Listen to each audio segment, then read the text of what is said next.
Eh, Maal godhan jiru?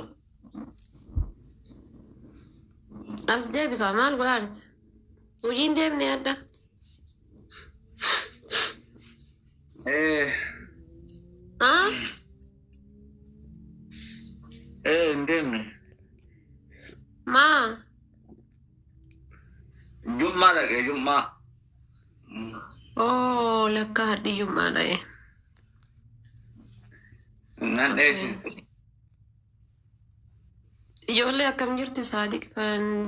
Sila ijira yaasin sila ammaa sagalee isaallee hin jirtu maal goota mucaa? Gaaz nu keessaa ka muxawwaa wayiitu jira. Faamilii teenna keessaa ka muxawwaa wayii ka muxawwaa. Maal ta'e sila jira anneesi jiru. Wallahi inni sirkiin biyyaa dhufeen jedha biizii taatee sirkii biraa bitadhu jennaan illee hin bitadhu sirkii bitachuuf hin dhufne waan ta'eef tanumaan heloo namaan jedha malee ka biraan bitadhu jedhee dide yoo isin itti himtanii bitate hin beeku. Okay, silki dideeni. Biizii taate sirkiin saamsingii amma GB 64 silsaara baratti gono guuteera gaalaariin isaa biizii taafumaan bakka. Okay. Yo barbaadan kaasuunni. Inchaari sirki maan barbaadan. Sirki maan barbaadan yoo barbaadan inchaari yeesuu bakkuma sirkiin jirtu qaban qabu. Ay. Amina betta Amina. Obboleetti Safiya. Obboleetti Safina. Ansafina fi kan gafa san malee hin beeku maamushin malee hin beeku.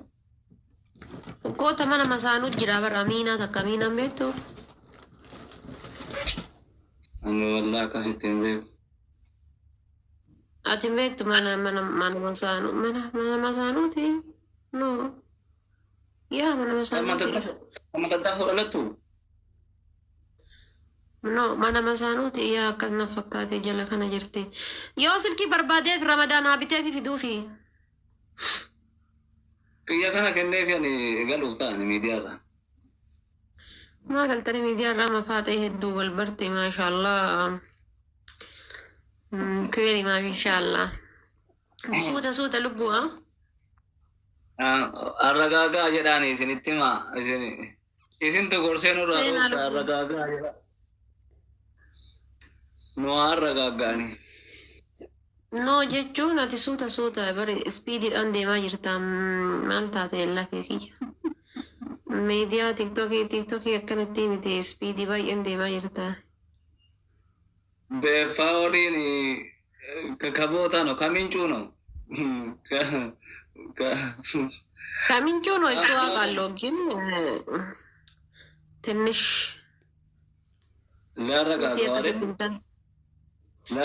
yaa suusii akkasitti hin taane maaliifuu haala adalla miidiyaan kun beektaa sadarkaa amma irra jirtu kanatti suusii sitti taanaan tokkoffaa hojii jibbuun jira waa hedduutu jira.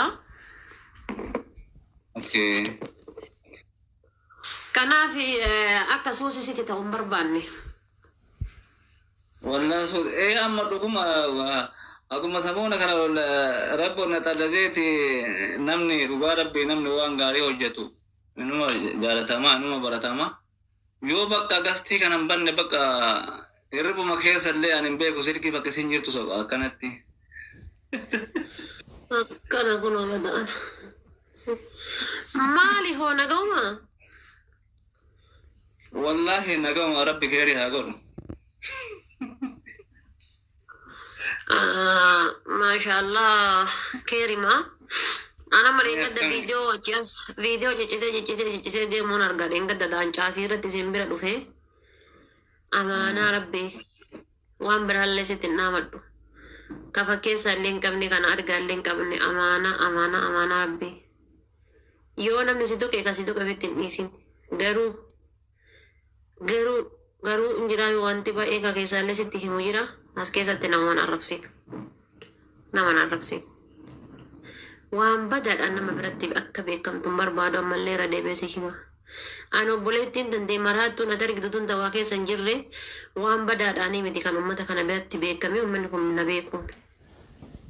Osoo kaan nama badduu ta'eeti nama yookaan aboo rabbi sii haa balleessu aboo rabbi asiin sii haa kaasu aboo rabbiin intalma tan akkasii sii haa godhu jedhan taateeti uummanni kiyya hawaasni kiyya dheengadda hagas naa waliin hin dhaabatu. Siigalee hagas naa wajjin maraatan hagas. Osoo an nama badduu nama asirra waa gadhee dalagu wanni an asirratti sapiraayizii ta'anii siigalee osoo nama ganama galgala asirratti dhufee dhaba kiyyaanillee argachuu kiyyaanillee oma kamiinuu asirratti dhufee akka arge ka godhadhu taateeti kiiloon qabu. Anama dheengadda akkas ta'ee miti boru malee iftaan osoo dhufee booyeeti achi amala isiiti jedhan. Iftaan achi an osoo dhufeeti namnummaan tokko maqaa koo kaasuu iyyuu hin jiru. Siigalee kanaafuu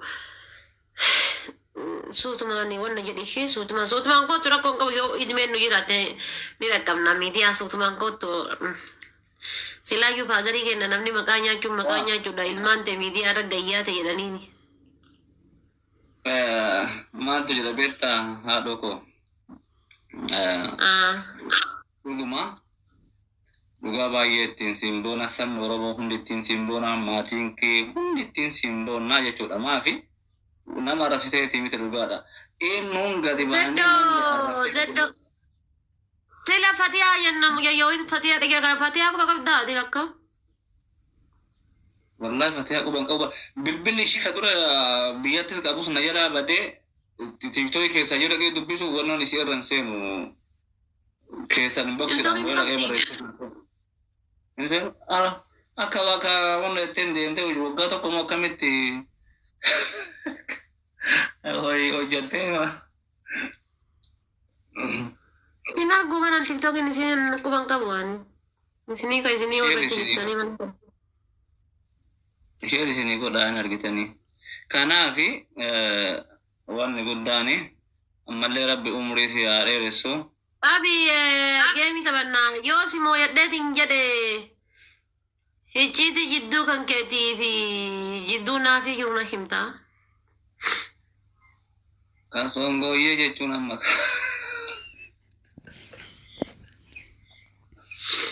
yaa waan san baruu barbaade.